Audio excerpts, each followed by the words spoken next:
पुराणात रोहिदास पण असं एक नाव आहे. रविदास किती अधिकारी लोक बघा. असे भक्तीनं मर्मज्ञ असणारे रविदास मातृपितृ उपासक होते, सेवक होते. रविदास महाराजांचा व्यवसाय होता बूट आणि चपला शिवणे. चर्मकार कुळात होते ते. शेवटचा पुरावा आहे का. आणि पूर्वीच्या काळात ही परिस्थिती नाजूक होती काका, म्हणून शक्यतो 4-4 वेळेस चप्पल शिवून वापरित होते, बूट शिवून वापरित होते. बूट हे मला वाटते जरा जरा मोठं झाल्यावर भेटत होता. बारक्या लेकराला बूट आणि चपला काहीच नव्हत्या. आता झालेल्या लेकराच्या पायाच्या मापाचं बूट, त्याच्या पापाची सॉक्स, त्याच्याच पायाची चप्पल. काय काळ आला आधुनिकता. इतका काळ टोकाला गेला, इतका टोकाला गेला.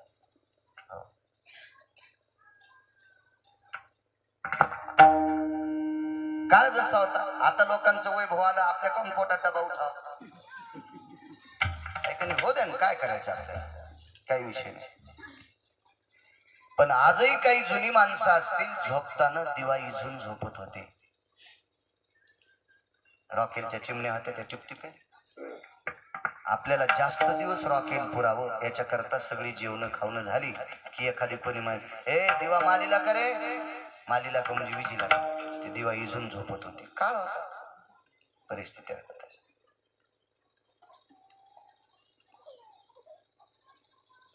बुट चप्पल शिवून आपला व्यवसाय पोटाचा करायचा. हरी का नाम पेट का धंदा न करे उमर खांदा. पोटासाठी काम केलं पाहिजे माणसाने. जो काम करत नाही का तो माणूस जर सतत सतत दिसत असेल तर समजायचं आपलं पाप होतो आहे. आळशी माणसांना कमी भेटलं पाहिजे. आळशी माणूस हा हरामखोर असतो. अजय हरामखोर असतो. व्यसनीपेक्षा आळशी घातक असतो. व्यसनी व्यसन कधी करीन माहितीये का, काम करून आलेल्या पगारीचं व्यसन करीन. पण आळशी माणूस इतका हरामखोर, बापानं कमवलेली संपत्ती इकूच खातो.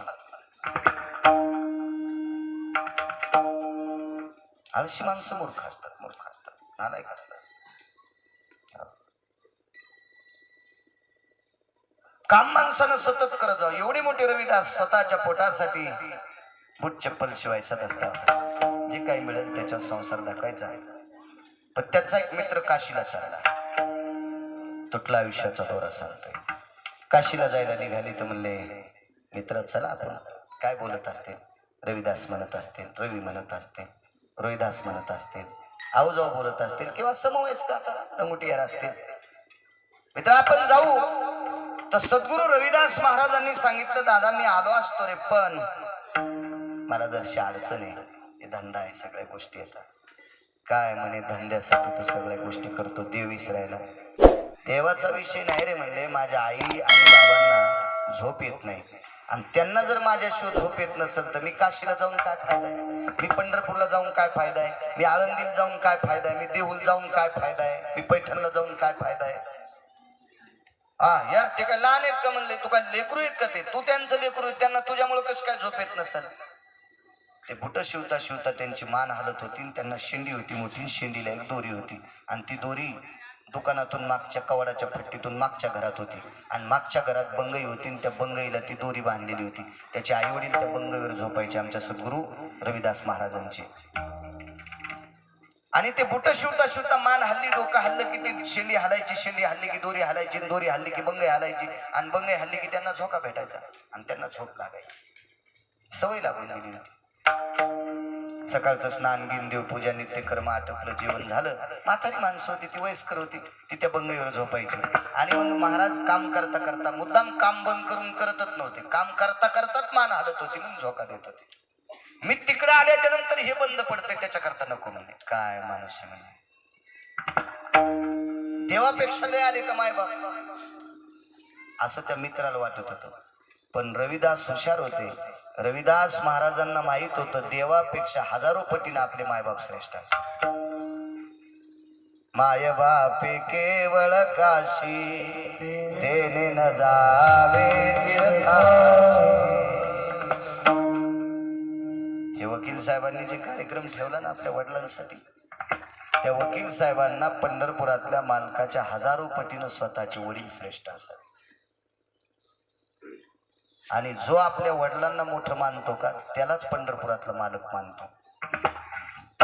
माय बापाला न मानणाऱ्या व्यक्तीला पंढरपुरातला मालक काशीतला मालक मानतच नाही. सकल तीर्थाची धुरे जे का जाण माता पितरे. 350 गंगेची ताकद आई वडिलांना असते. इतकं मोठी शक्ती त्या माय बापाला. फार मोठं टोक आहे. नाही म्हणे मी येऊ शकत नाही. आई बाबाने विचारलं कोणाला बोलतो रे रवी. बाबा आई माझे मित्र काशीला चालले 2 मिनिटं बोलून घे. आईनं त्याच्या मित्राला आमच्या रविदास महाराजांच्या मित्रांना बोलून घेतलं. काशीला चाललास तू? हो. आणि मुलाला सांगितलं हे रवी जी आई तुझ्याकडे काही आहे का रे? आई एका श्रीमंत माणसाचा जोडा सांडलाय. जोडा म्हणजे बुटन, सांडणं म्हणजे शिवणं. बुट शिवलाय. पै आली. पै पै खडका दमडी कवडी आडका लाल पै डबल पैसा असे पैसे होते फार जुना काळ. एक पै आलेली म्हणे ती देवर. ती पै घेतली रविदास महाराजांच्या आईनं आणि ते त्यांच्या मित्राच्या हातावर टाकली. बाबा याची पांढऱ्या रंगाची फुलं काशी विश्वनाथाला समर्पित कर. शंकराला पांढरी फुलं आवडतात. देऊन टाक देवाच्या पिंडीवर समर्पित कर. आणि पुन्हा सांगितले रवी दोरा देऊन टाक रे. आता रविदास महाराजाकडे दोरा कोणता होता? बुट शिवायचा. त्या गुंडीतला दोरा उकारला आणि 2 ओव दोरा देऊन टाकला. ओ गुंडाळला असा त्या पैला. त्या काशीला जाणाऱ्या मित्रानं धोत्राच्या गुढ्यात ती पै खोसली. गेले काशी. काशीत गेल्याच्या नंतर प्रकार असा झाला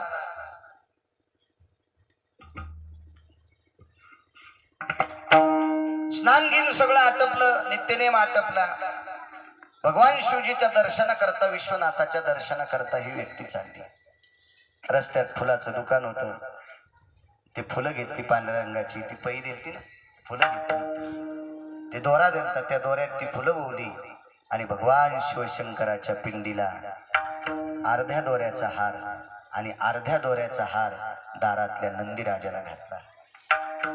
आणि तो पिंडीवर तो हार टाकल्याबरोबर असा गोल करून तो हार टाकला तर त्या पिंडीतून आवाज आला. आयुष्य गेलं काका पुजाऱ्याचं. अजून पिंड बोललीच नव्हती. आज कोण आहे बघितलं ते एका वारकऱ्याला बोलते पिंड. वा काय नाही मुक्कामी दुसऱ्या तिसऱ्या दिवशी स्नाना करता पुन्हा त्या पात्रात पवित्र गंगेच्या पात्रात पोचले. यांचं स्नान आटपलं. बुक्का गोपीचंद वगैरे लावला. गाथा गीता काढा वाचू लागले. तेवढ्या अवकाशात गलबल सुरू झाली यांची बायकांची. काही गोष्ट घडली की यांना लवकर कळते. यांच्यामुळे जगात बी कळते. जी गोष्ट तुम्हाला लवकर कळवायची ती टीव्हीला पेपरला रेडिओला द्यायचीच नाही.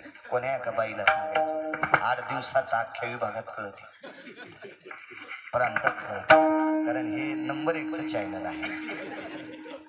सपादतच नाही काहीच. खरं सपादत नाही खोटं सपादत नाही. काय तुमचा दोष नाही काय निसर्गाचा नियम आहे. तुम्हाला कशाला मी वाईट म्हणतो. कारण मी सुद्धा संसारिक आहे. मला सुद्धा बायको आहे. मी काय संन्यासी थोडाच तुमचं तुम्हाला नाव ठेवलं. लागलीच बायकांचा कलकलाट. भाई गंगेतून हात आला गंगेतून हात आला गंगेतून हात आला. असं काही घडल्यावर यायचं लय लवकर असतं. त्या हाताला हळीत कुंकू दे. हाताला हळीत कुंकू लावायचं असतं. त्या कुठं हळीत कुंकू लावता त्याचा काय वेळ असतो. आता बऱ्याच ठिकाणी गेले की याचं पाय धुणं ओवाळणं कुंकू लावणं. मी म्हणत असतो बाई तू या कपाळाला कुंकू असेल तर मला लाव. तुला टिकली मला काऊन आबाबाई करायली. तू टिकली लावायली मला कपाळ भरावली. आता तुला कुंकू लावल्या तू कपाळ खाजवतोय. मग का लोखंडाचं आहे का? आगाव पण आहे नाही का नाही. मी म्हणत असतो नुसते 2-3 तांदूळ टाक मला नको कुंकू लाव. नाही तर आधी तुला लावून मग मला मग सारं कपाळ भरेल.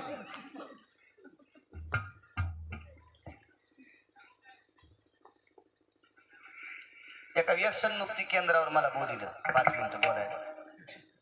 व्यसनमुक्ती केंद्र. मी मगाशी बोलून गेलो ना. पदवी एक फाटी आहे. पैसे दिले की काही भेटत आहे. त्या केंद्राला मानधन शासनाचं आणि म्हणून व्यसनमुक्ती केंद्र टाकलं. ज्यानं टाकलं तो पाणी पितच नाही.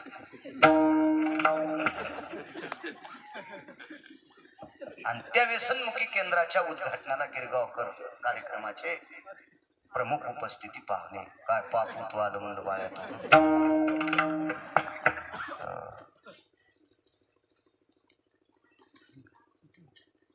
काय करता त्याला विलाज नाही.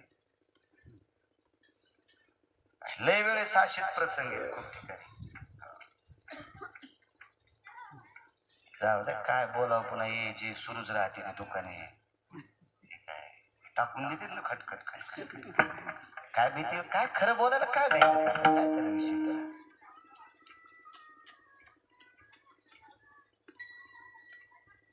मला एक वाक्य फार अंतकरणाला भिडलंय. मागे 1 महिना होऊन गेला सत्य माऊलीला. ज्या बाईनं